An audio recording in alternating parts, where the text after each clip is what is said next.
নমস্কার, দেখছেন talk to Bangla. আমি অভিষেক রয়েছে আপনাদের সঙ্গে। এই মুহূর্তে যে খবর জানাবো, বাংলাদেশের যে নতুন অন্তর্বর্তীকালীন সরকার হয়েছে সেই সরকার কিন্তু এখন চলছে এবং সেই সরকারের প্রধান উপদেষ্টা আমরা সবাই জানি যে নোবেলজয়ী অর্থনীতিবিদ বাংলাদেশের তরফ থেকে মোহাম্মদ ইউনূস, এবং সেই সরকারের আমলেই কিন্তু নতুন যে একটা দাবি উঠলো সেটা কিন্তু অত্যন্ত নজিরবিহীন। এই মুহূর্তে আমাদের কাছে সূত্র মারফত যা খবর এসে পৌঁছাচ্ছে, এই মুহূর্তে কিন্তু বাংলাদেশের জাতীয় সঙ্গীত, যা আমাদের রবীন্দ্রনাথ ঠাকুরের লেখা, সেই জাতীয় সঙ্গীত এতদিন ধরে চলে আসার পর এখন বাংলাদেশের জাতীয় সঙ্গীত বদলানোর দাবি উঠেছে।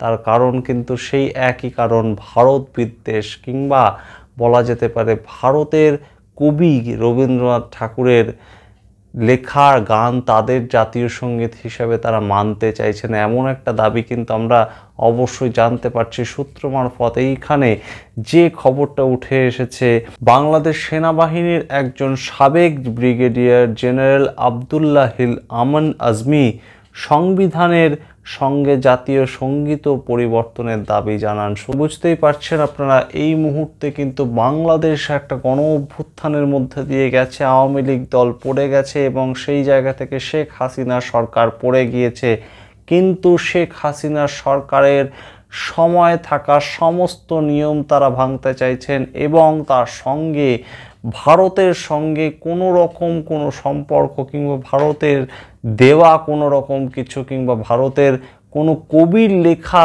গান তাদের জাতীয় সঙ্গীত হিসেবে ব্যবহার করতে চাইছেন না, এমন একটা দাবিও কিন্তু উঠছে। বাংলাদেশ, নতুন বাংলাদেশ, স্বাধীন বাংলাদেশ কোট আনকোট, এবং সেই বাংলাদেশের নতুন দাবি, তাদের জাতীয় সঙ্গীতকে তারা আর ব্যবহার করতে চাইছে না। যদিও সামগ্রিক বাংলাদেশের একই দাবি নয়, এবং সেই জায়গা থেকেই কিন্তু এখনো পর্যন্ত সেই দাবি যে কখনোই গ্রাহ্য করা হবে কিনা এই খবর কিন্তু আমরা জানি না। তবে এরকম একটা দাবি কিন্তু উঠছে, তার কারণ সেই একই দাবি, ভারতবর্ষের কবি অবশ্যই রবীন্দ্রনাথ ঠাকুর, তার লেখা গান কেন বাংলাদেশের জাতীয় সঙ্গীত হিসেবে ব্যবহার হবে। তবে এই দাবি কিন্তু প্রথমবার উঠছে তেমন নয়। 1975 সালে শেখ মুজিবুর রহমান, অর্থাৎ শেখ হাসিনার যিনি বাবা ছিলেন বঙ্গবন্ধু শেখ মুজিবুর রহমান, তাকে হত্যা করার পর কিন্তু নতুন তৎকালীন যে সরকার তৈরি হয় তারা কিন্তু একটি জাতীয় সঙ্গীত কমিটিও তৈরি করেন, এবং সেই কমিটিতে কিন্তু কাজী নজরুল ইসলামের চল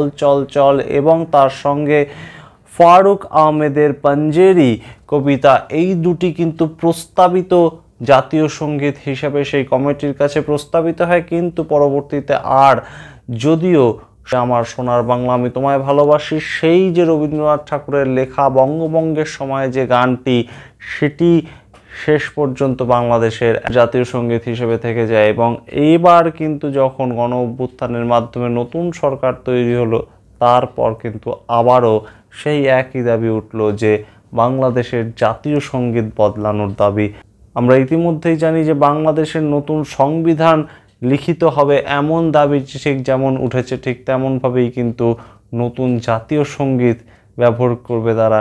নতুন জাতীয় সঙ্গীত গ্রহণ করতে চাইছে নতুন বাংলাদেশে, সেই দাবিও কিন্তু অত্যন্ত নজিরবিহীন।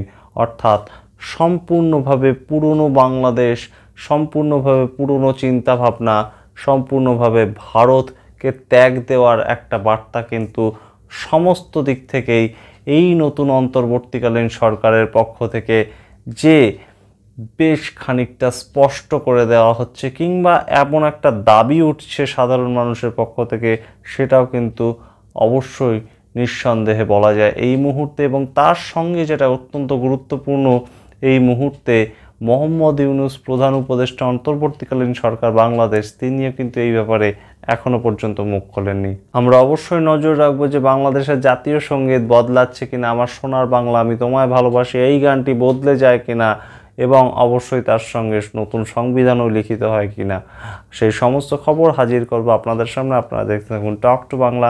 ভুলবেন না টক টু বাংলার ইউটিউব চ্যানেলটিকে সাবস্ক্রাইব করতে। ধন্যবাদ।